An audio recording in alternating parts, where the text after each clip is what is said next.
नमस्कार दोस्तों, मैं उमेश विश्वकर्मा आपका स्वागत करता हूं एक बार फिर से आपकी इंग्लिश की क्लास में। और आज हम देखने वाले हैं फ्यूचर परफेक्ट टेंस के बारे में। इस टेंस में सबसे पहले हम पहचान के बारे में बात करेंगे। फ्यूचर परफेक्ट टेंस की पहचान क्या होने वाली है, इसकी अगर पहचान को आप अगर समझ ले रहे हो तो आपसे ये ट्रांसलेट पूरा क्लियर हो जाएगा।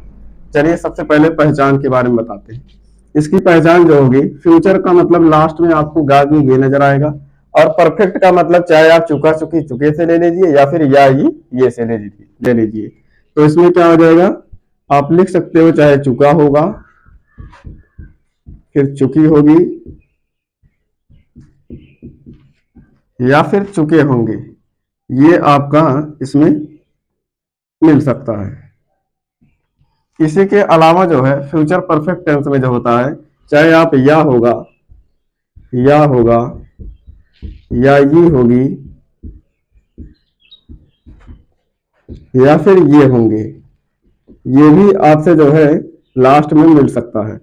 कभी भी अगर सेंटेंस दिया जा रहा है, अगर लास्ट में चुका होगा, चुकी होगी, चुके होंगे, या फिर या होगा, ये होगी, ये होंगे मिल रहा है, तो इसका मतलब आपका सेंटेंस जो है फ्यूचर परफेक्ट टेंस है।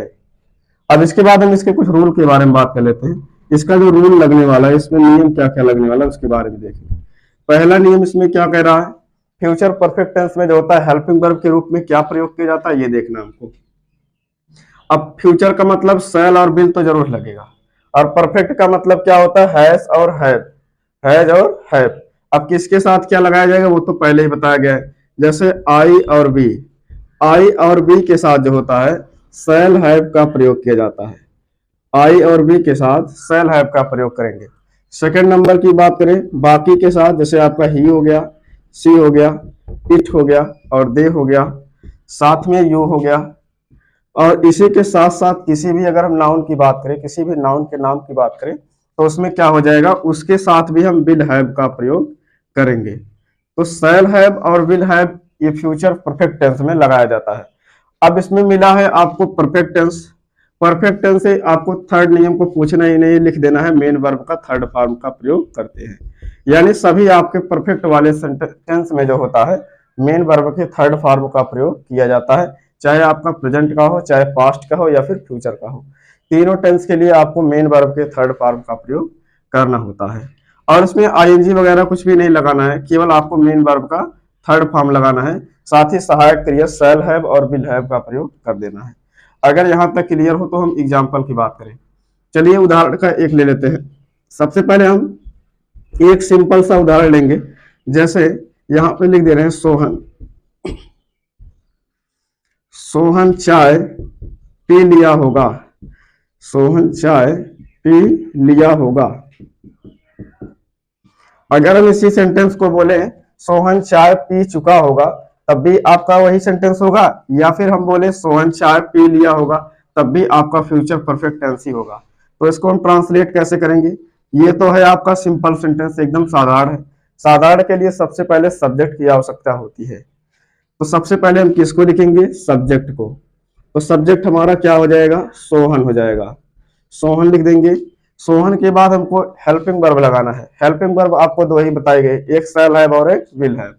तो शैल हैव और विल हैव में से क्या लगाएंगे, यहाँ पे ही सी इट और दे यू, और इसके साथ साथ हम बताए थे कोई भी आपको नाउन वर्ड दिख जाए, नाउन शब्द दिख जाए, तो उसके भी स्थान पे हम किसका प्रयोग करेंगे, विल हैव का प्रयोग करेंगे। तो यहाँ पर किसका प्रयोग हो जाएगा, विल हैव। अब विल हैव के बाद यहाँ पर हम पीना के लिए क्या लगाएंगे, टेक लगा देंगे। और टेक का जो थर्ड फॉर्म होता है टेकन होता है।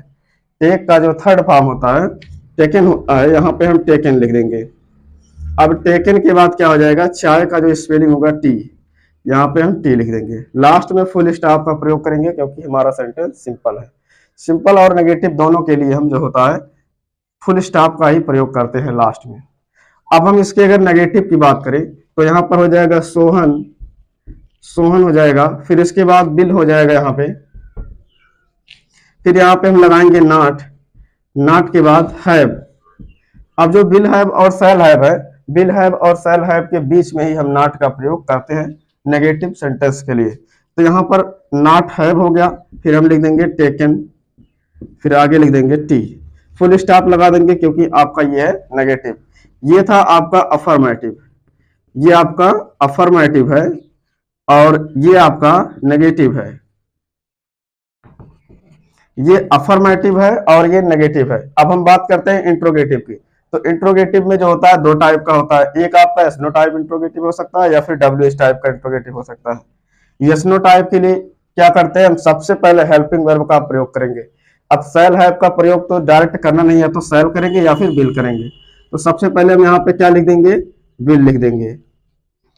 और विल के बाद जो है हमको एक सब्जेक्ट लिखना है, वो क्या है, सोहन। और सोहन का पहला वर्ड आपका बड़े में रहेगा, क्योंकि सोहन आपका एक प्रकार का नाउन है। ये कौन सा नाउन है, कॉमन नाउन या फिर प्रॉपर नाउन? तो ये आपका प्रॉपर नाउन है, व्यक्तिवाचक संज्ञा है, कॉमन नाउन नहीं हो सकता है, क्योंकि एक नाम है सोहन, इसलिए। अब विल सोहन हो गया। सोहन के बाद हमको किसका प्रयोग करना है, हैव का प्रयोग कर देना है। हैव के प्रयोग के बाद आपको टेकन लिख देना है, टेकन के बाद टी कर देना है, टेकन के बाद टी कर देना है, और लास्ट में ये आपको क्वेश्चन मार्क लगा देना है। और ये हो गया आपका इंट्रोगेटिव, ये इंट्रोगेटिव हो गया। इसी प्रकार अगर हम डब्ल्यू एच टाइप बनाना चाहे तो हम यहाँ पे सबसे पहले डब्ल्यू एच वर्ड का प्रयोग करेंगे, जैसे फाइव, व्हाट, हुम, हु, फिच, ये सब होते हैं। तो यहाँ पर सबसे पहले इसी का हम डब्ल्यू एच वर्ड का ही प्रयोग करेंगे, और उसके बाद हमको सेल और विल का प्रयोग कर देना है, फिर सब्जेक्ट का प्रयोग करना है, फिर उसके बाद जो है हमको हैव का प्रयोग करना है, फिर जाके टेकन टी लिख देना है। लेकिन आपको लगेगा सब में थर्ड फॉर्म ही, ऐसा नहीं है कि इंट्रोगेटिव में आपको थर्ड फॉर्म नहीं लगेगा, नेगेटिव में थर्ड फॉर्म नहीं लगेगा। जैसे आपका पास्ट इंडेफिनिट के नेगेटिव में होता था, जो अफर्मेटिव था उसमें तो आपका मेन वर्ब का सेकंड फॉर्म लगता था, लेकिन इसमें क्या है, मेन वर्ब का थर्ड, इसमें आपको मेन वर्ब का थर्ड फॉर्म ही लगेगा, और नेगेटिव में आपका फर्स्ट फॉर्म हो जाता था।